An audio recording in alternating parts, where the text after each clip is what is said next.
ससुराल का छलावा। ये कहानी है कानपुर शहर की, जहां नीना देवी अपने पति गंगाराम के साथ रहा करती थी। उसका बेटा मोहन एक कॉर्पोरेट ऑफिस में काम करता था, बेटी काजल कॉलेज में पढ़ाई कर रही थी और बहू शीतल हाउसवाइफ थी।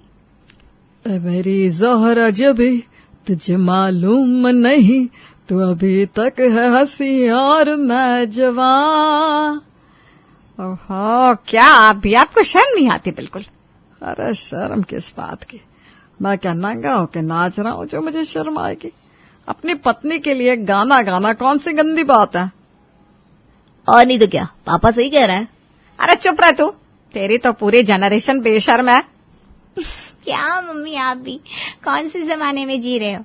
आपको तो खुश होना चाहिए कि आपको इतना रोमांटिक पति मिला है जो इस उम्र में भी आपके लिए गाने गा रहा है। इस उम्र में मतलब? तो क्या मुझे बूढ़ा करना चाह रही है? चल बहू, हम लोग किचन में चलकर खाने की तैयारी करते हैं। ये लोग ना पागल हो गए। जी मम्मी जी।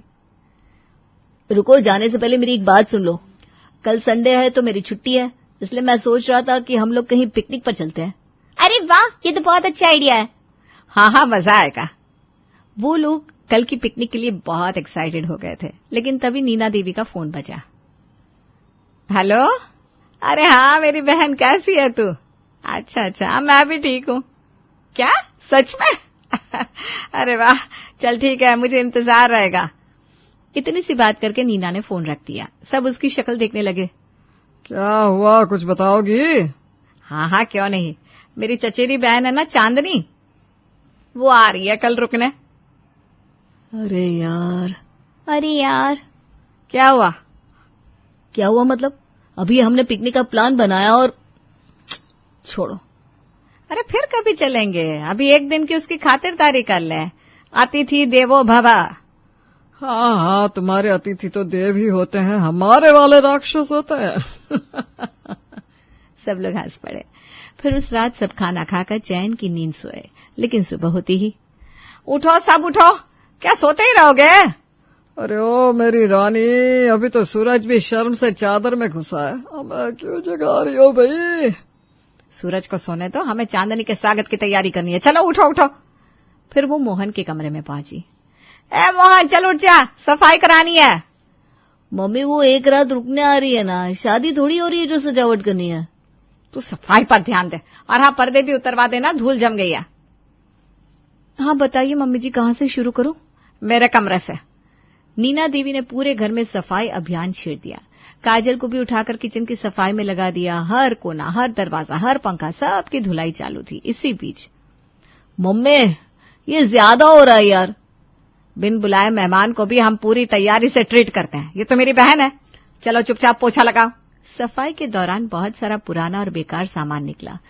टूटे बर्तन, पुराने खिलौने, बिन जोड़ी चप्पलें। नीना ने सब स्टोर रूम में भिजवा दिया। ये सब ऊपर स्टोर में डाल दो, कोई देखे उससे पहले सब साफ सुथरा होना चाहिए। इधर घड़ी ने 12 बजाया और उधर दरवाजे की घंटी बोली। लगता है आ गई चांदनी मौसी। मेरी बहन।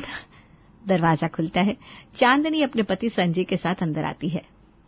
अरे क्या बात है, घर तो चमचम कर रहा है। कहीं मोदी जी की स्वच्छता अभियान में शामिल तो नहीं हो गई? हाँ चांदनी भाई, तुम्हारी बहन तो स्वच्छता की ब्रांड एम्बेसडर बन गई है अब। बस अब ज्यादा मजाक मत उड़ाइए, अंदर आ जाओ पहले। सब बैठते हैं, चाय नाश्ता होता है। घर तो बहुत सुंदर है, हमें जरा पूरा टूर तो करवाओ। चलिए मौसा, मैं दिखाती हूँ।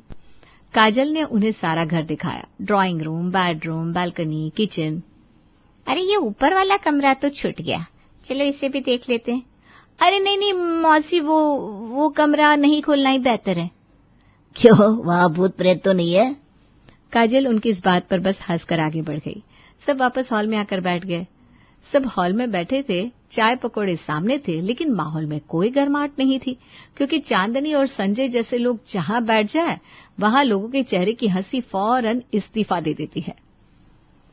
अरे नीना दीदी, तुम्हारे घर की सफाई देखकर तो लगता है तुम किसी म्यूजियम में रहती हो। सब कुछ इतना चमक रहा है, कहीं हम लोग ही तो कचरा नहीं है। और सुनो, तुम्हारा बेटा मोहन तो बड़ा सुगढ़ निकला। जरा देखो कैसे चाय लेकर आया, बिल्कुल होटल के वेटर जैसा। पापा, अगर इनको एक थप्पड़ मार दो तो क्या ये चुप हो जाएंगे? बेटा, ये वो बीमारी है जो थप्पड़ से नहीं, केवल ईश्वर की कृपा से जाती है। चांदनी और संजय का सवाल पूछने का तरीका ऐसा था जैसे किसी का पेशेंस टेस्ट कर रहे हो, और मजाक ऐसा घटिया कि सुनकर हंसी की जगह रोना आ जाए। नीना, तुम्हारे घर में नौकरानी नहीं है क्या? बहू से ही सारा काम करवाती हो। बहन, बहू को भी काम करने दो, घर उसी का है अब। और सुनाओ मोहन, तुम्हारी शादी में कितने लाख लगे थे? मतलब ये बहू डील में सस्ती पड़ी या महंगी? हे भगवान, कहीं से उड़कर भूत आ जाए और इनको उठा कर ले जाए। खैर, जैसे तैसे वो दिन बीता। सबको लगा कि सुबह तो चले जाएंगे, लेकिन अगली सुबह।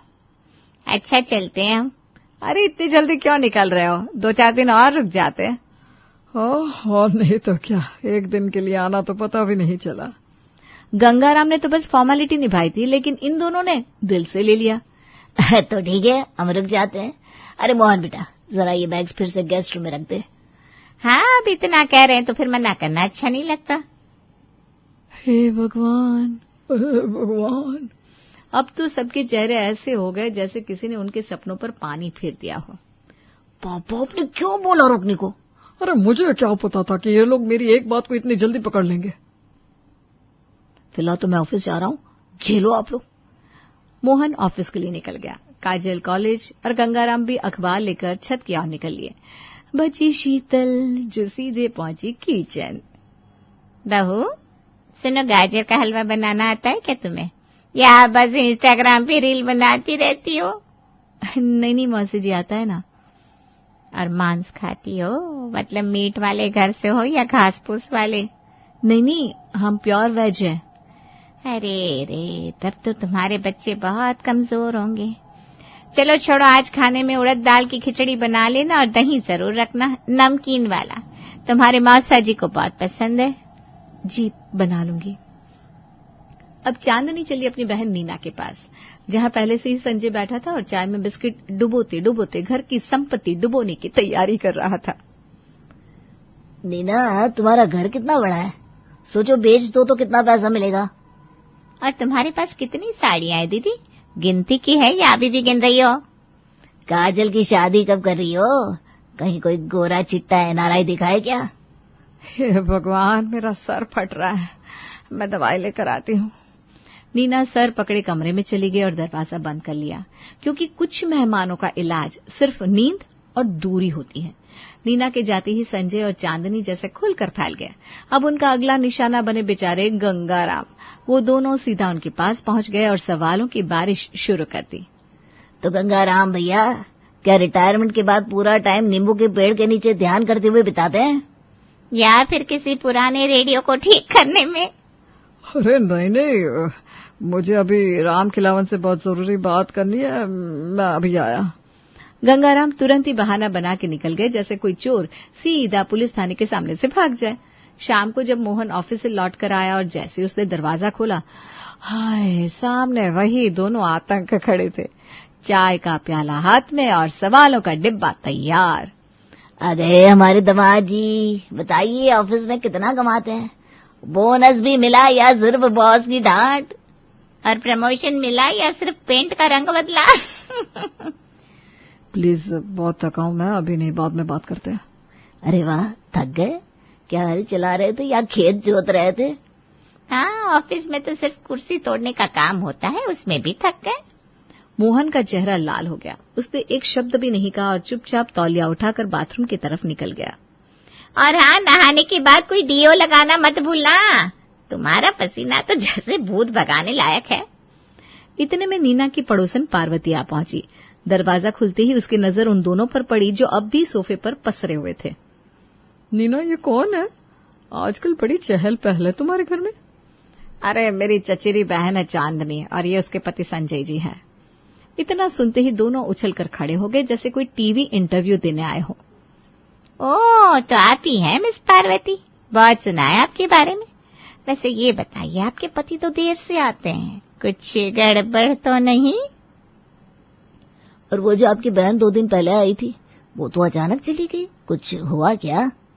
माफ कीजिए, पर आप लोग बहुत ही पर्सनल सवाल पूछ रहे हैं। अरे वाह, अब तो ऐसे मुंह बना रही है जैसे हमने कोई सीक्रेट मिशन का पासवर्ड पूछ लिया। कहीं ऐसा तो नहीं कि आपके घर में कोई राज है जो आप हमें बताना नहीं चाहती? देखिए, बहुत हुआ, आप लोग बहुत बदतमीज हैं। पार्वती गुस्से में दरवाजा पटक कर चली गई। नीना और शीतल ने बड़ी मुश्किल से मामला संभाला, लेकिन संजय और चांदनी का आतंक जारी रहा। कभी चाय बनवाते तो कभी कॉफी चाहिए होती थी, कभी कहते खाना फीका है, कभी बोलते नमक ज्यादा है। पूरे घर के नौकर भी हाँफने लगे थे। और इस सब के बाद मजा नहीं आ रहा है। अब वो वाली बात नहीं रही खाने में। ऐसे ही एक हफ्ता बीत गया। सबकी हालत खराब हो गई, लेकिन वो जाने का नाम नहीं ले रहे थे। फिर एक शाम सब लोग टीवी पर हॉरर मूवी देख रहे थे तो वो दोनों काफी डर रहे थे। ये देखकर मोहन की आंखों में शरारत चमक उठी। अगर इन्हें भगाना है तो डराना पड़ेगा, और ऐसा डर कि आत्मा भी कम कपा जाए। मैं भी यही सोच रही थी। माना मेरी बहन है, लेकिन अब ये बहनपना बर्दाश्त से बाहर हो गया है। हाँ, ये लोग तो जैसे आतंकवादी मेहमान हैं। ऑपरेशन भगाओ शुरू करना चाहिए। हम सब मिलकर प्लान बनाएंगे और ऐसा डराएंगे कि अगली ट्रेन पकड़कर सीधा गांव भाग जाए। मोहन, अब ये काम तुम्हारे ऊपर है। डर का डिपार्टमेंट भाई अब तुम ही संभालो। ठीक है मम्मी। मोहन का प्लान अब शुरू होने वाला था। जैसे ही रात का अंधेरा गहराया, घर की लाइटें धीमी होने लगी और माहौल कुछ अजीब सा हो गया। तभी अचानक ऊपर वाले माले से जोर की चीख सुनाई दी। वो आ गया, वो बाहर आ गया, वो बाहर आ गया। सारे घर वाले चौंक कर उठ खड़े हुए। मोहन और नीना जैसे बड़ी मुश्किल से हंसी रोक रहे थे। अरे कौन आ गया? तेरा बॉयफ्रेंड या फिर कोई पुराना आशिक? चलो दीदी, हिम्मत से काम लो। नहीं नहीं नहीं, वो छलावा, वो बाहर आ गया है। छलावा? लेकिन कैसे? दरवाजा तो बंद था। कौन सा दरवाजा यार? मुझे तो किसी ने कुछ बताया ही नहीं। याद है जब मैंने आपको होम टूर देते हुए एक कमरा नहीं खोलने को कहा था? वही कमरा, उसमें वो बंद था, किसी ने उसे खोल दिया, बाहर घूम रहा है। लगता है इसका दिमाग घूम गया, इसे पागल खाने ले जाना पड़ेगा। तभी मोहन ने जेब से मोबाइल निकाला और एक डरावनी गुर्राती हुई आवाज बजा दी। पूरा हॉल जैसे थर्रा उठा। सबके चेहरे पर डर की लहर दौड़ गई। तुम लोग यहीं रुको, मैं जाकर छत का दरवाजा बंद करके आता हूँ। सभी ने उन्हें रोकने की कोशिश की, लेकिन गंगाराम बहादुरी दिखाते हुए ऊपर चले गए। कुछ देर बाद वे दौड़ते हुए नीचे आए। मुंह पर थोड़ा सा खून जैसा कुछ पोत रखा था। उसने मुझ पर हमला कर दिया। मैं तो बस किसी तरह जान बचा कर आया हूँ, पर फिलहाल दरवाजा बंद कर दिया है। अब पंडित जी को बुलाना पड़ेगा।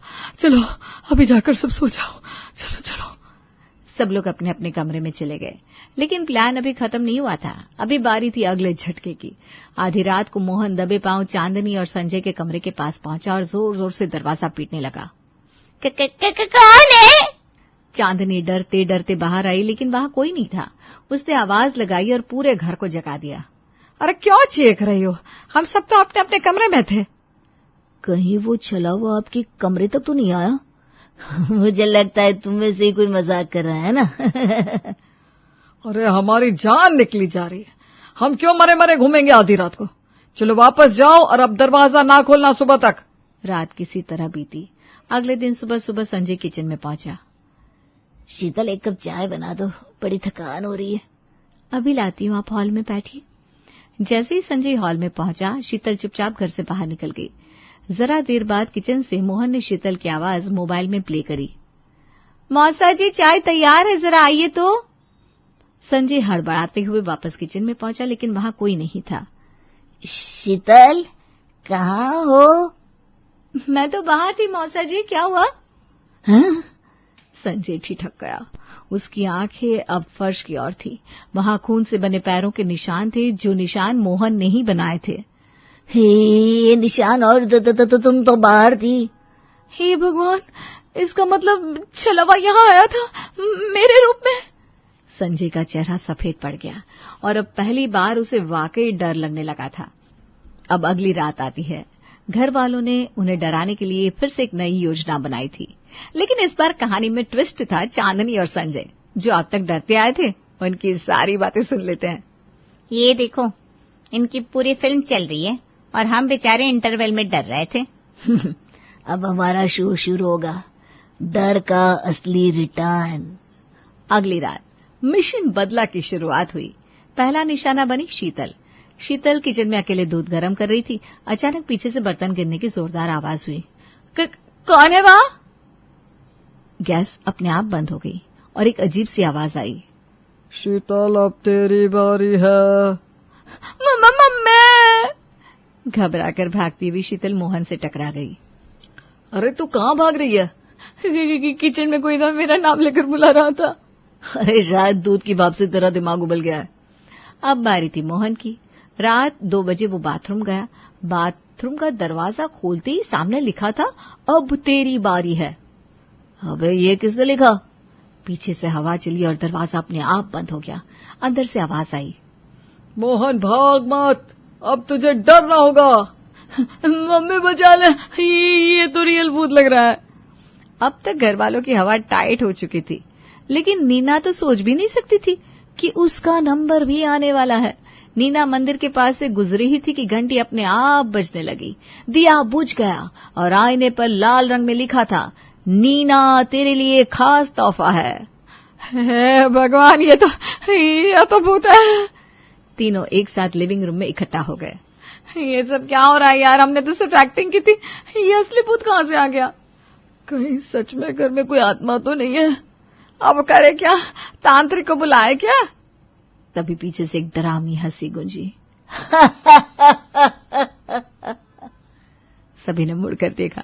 चांदनी और संजय खड़े थे, सिर पर चादर, बाल बिखरे और चेहरे पर मुस्कान। थाली होनी चाहिए ऐसे डरपोक कलाकारों के लिए। तुमने जो डर दिखाया हमने वही वापस दे दिया। मतलब ये सब आप लोग कर रहे थे? अरे हमें ही हमारे डर से डरा दिया। कमाल कर दिया, मेरी तो चप्पल भी डर के मारे उल्टी हो गई। डोंट वरी, हम कल चले जाएंगे। ठीक है। अगले दिन उनका जाने का दिन था, लेकिन जाते जाते उन्होंने एक और धमाका करने की सोची। शाम को सब लोग बैठकर चाय पी रहे थे, तभी लाइट चली गई। एक आवाज आई, अब आखिरी विदाई है। दरवाजा जोर से धड़का, चाय गिर गई, कप टूट गए और सामने आई चांदनी, लाल साड़ी में, बाल बिखरे, आंखों में लाल लेंस और संजय भूत बनकर उसके पीछे खड़ा। अब तुम सबकी बारी है।